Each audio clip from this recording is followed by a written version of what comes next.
गांधींचा राष्ट्रपिता महात्मा गांधींचा राष्ट्रपिता महात्मा गांधींचा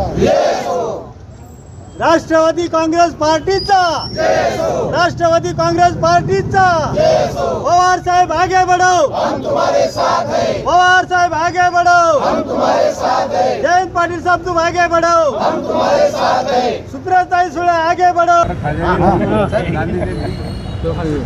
आज गांधी जयंती के मौके पर हमारे पार्टी के पवार साहब के जो गठ के पूरे हमारे नेता कार्यकर्ता हर साल की तरह इस साल भी हम जयंती महात्मा गांधी जी की जोर शोर से, शास्त्री जी की हम जोर शोर से मनाते हैं। और हमने गए साल बाबा साहेब अम्बेडकर साहब को हमने हार डालकर संविधान बचाओ वहाँ से हमने रैली निकाले थे और यहाँ आकर हमने इनका अभिवादन करे थे और उसका फ़ायदा पूरे और लोगों ने सुने भी कि संविधान बचाना है और लोगों ने संविधान बचाए। अगर सत्ता नहीं आई मगर अपने पास विरोध इतना बड़ा हुआ कि आज देश बचा। और अब आने वाली विधानसभा है, आज जो बीजेपी सरकार आज हिंदू मुस्लिम हर समाज को लड़ाने का काम कर रही है। मेरी सारे महाराष्ट्र को और औरंगाबाद शहर वालों को गुजारिश है कि महीना 2 महीने शांत रहो। ये हर तरीके से कर रहे, मस्जिदों पे हमला कर रहे, हमारे हुजूर के नाम पे हुजूर के शान में गुस्ताखी कर रहे।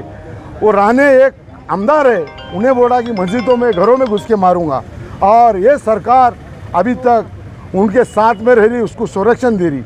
आज महात्मा गांधी अगर रहते थे तो आज लकड़ी लेके निकलते थे और पूछते थे और लकड़ी लेकर ही उन्होंने अंग्रेज़ों को हका ले। और वैसे हम आने वाले वक्त में लोग मतदान करके ये आने वाले जो सरकार को हका लेंगी। मैं महात्मा गांधी को आज भी बोलूँ कि एक बार लकड़ी लेके निकलो और ये बीजेपी को हटाओ। सर अभी आपने कहा कि गांधी जी लकड़ी जो निकलते जो लकड़ी लेके, सर ये लोग कानून क्यों नहीं मान रहे हैं? आपको लगता है लकड़ी से मान जाते? इंशाल्लाह लकड़ी में उतनी ताकत थी और आने वाले वक्त में पेपर में भी और मतदान में इतनी ताकत रहेंगी, ये लोगों को हका लेंगी। 2 ऑक्टोबर महात्मा गांधीची जयंती आहे। पूर्ण भारत देशामध्ये आजची जयंतीच्या निमित्ताने कार्यक्रम होतो।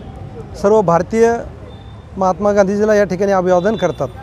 तसंच आम्ही जिल्हा राष्ट्रवादी काँग्रेस पार्टी, शहर राष्ट्रवादी काँग्रेस पार्टी शरद पवार यांच्या वतीने सर्व पदाधिकारी कार्यकर्ते या ठिकाणी आज अभिवादन आम्ही गांधीजीला केलं आणि या निमित्तानं आमचे सर्व उपस्थित पदाधिकारी कार्यकर्ते, खरं म्हणजे की आज खऱ्या ह्या विचाराची गरज या देशाला राज्याला आहे की या काळामध्ये आपल्या ह्या सर्व नेत्यांनी महान पुरुषांनी मग त्याच्यामध्ये फुले शाहू आंबेडकर आपण जे विचारधारा म्हणतो ह्या विचारधारेच्या नुसार या देशाला आपण पाहिलं असेल की एखादा असाच काळ आला होता तर पारतंत्र्यातून स्वातंत्र्य करण्याची वेळ, तर ह्याच्यामध्ये महात्मा गांधीजीचं आणि सर्व या महापुरुषांचं मोठं योगदान होतं।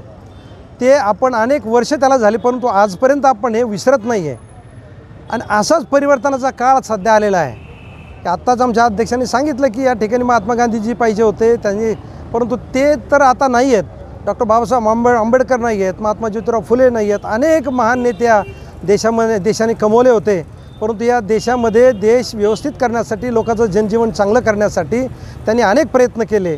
परंतु आता मला असं वाटतं की जो काही कायदा केला होता, संविधान बाबासाहेबांनी लिहिलं होतं त्या संविधानाच्या नुसार आपला देश चालत होता।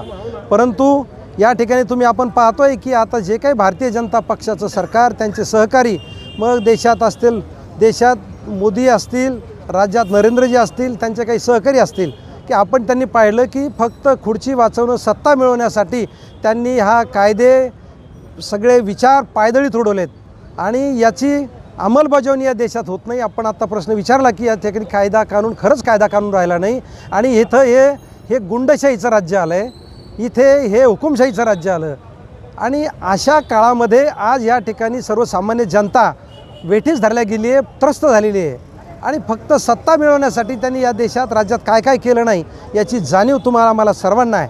म्हणून मला या ठिकाणी काही भाषण देण्याची वेळ नाही आहे, परंतु आम्ही या ठिकाणी महात्मा गांधीजींना आज अभिवादन करायला आलो आणि त्यांच्या विचाराने या ठिकाणी आम्हाला चालायचं आहे. आम्ही तो विचार घेऊन आज आदरणीय शरदचंद्रजी पवार असतील, राहुल गांधी असतील, या ठिकाणी उद्धवजी ठाकरे असतील, हे महाविकास आघाडीचे जेवढे काही नेते असतील त्यांचा विचार घेऊन या ठिकाणी ते काम करतायत. म्हणून मला या ठिकाणी या जनतेतल्या राज्यातल्या नेत्यांना एवढीच एक विनंती करायची आहे की निश्चितपणाने या जुलमापासून, या हुकुमशाही सरकारपासून जर दूर व्हायचं असेल तर आज मला असं वाटतं की 2 ऑक्टोबर महात्मा गांधीची जयंती आहे. ह्या दिवशी सर्वांनी शपथ घातली पाहिजे आणि या राज्यातील या हुकुमशाही सरकारला, या जातीवादी सरकारला निश्चितपणाने बाजूला केलं पाहिजे. एवढी शपथ आणि प्रतिज्ञा नक्की आज या ठिकाणी आम्ही सर्व घेतो आहे आणि निश्चितपणाने राज्यामध्ये तर निश्चितपणाने बदल होईल आणि जे काही गोरगरीब जनतेच्या अपेक्षा आहेत त्या अपेक्षा आमचं सरकार निश्चितपणाने पूर्ण करेल. की आज जातीत भांडणं लावलं, मंदिर असेल, मस्जिद असेल आणि काही साधू संतांचा आधार घ्यायचा, ही RSSची मंडळी काहीतरी साधू संताला भडकवण्याचा प्रयत्न करतात, त्यांच्या तोंडून काहीतरी बोलायला लावते, त्याच्यातनं आमच्या मुस्लिम समाजाच्या भावना दुखतात. काही मुस्लिम समाजाच्या काही नेत्याला बोलायला लावतात, त्यातून हिंदू समाजाच्या भावना दुखल्या जातात आणि अशा प्रकारचं वातावरण या महाराष्ट्रात कधी नव्हतं. अशा प्रकारचं दूषित वातावरण या मंडळीने सुरू केलं आहे आणि त्यांना मला असं वाटतं की आज निश्चितपणाने बोललं पाहिजे की तुम्ही आपण सुज्ञान आहात. निश्चितपणाने आता हे सरकारच्या पायाखालची वाळू सरकली, राज्यात त्यांचं सरकार येत नाही हे त्यांना जेव्हा कळतं आहे तर त्यांनी आता या ठिकाणी जातीय दंगली घडवण्याचा मोठा त्यांचा कट सुरू आहे. पण निश्चितपणाने मी तमाम जनतेला या ठिकाणी आज विनंती करेल की आपण त्यांच्या कुठल्याही अफवेला बळी पडू नका. त्यांनी कुठल्याही प्रकारचे वक्तव्य केले तर त्या भावनेशी भडकपणाने आपण वागू नका. निश्चितपणाने थोडी समजदारी ठेवा. एवढं निवडणूक शांततेत होऊ द्या.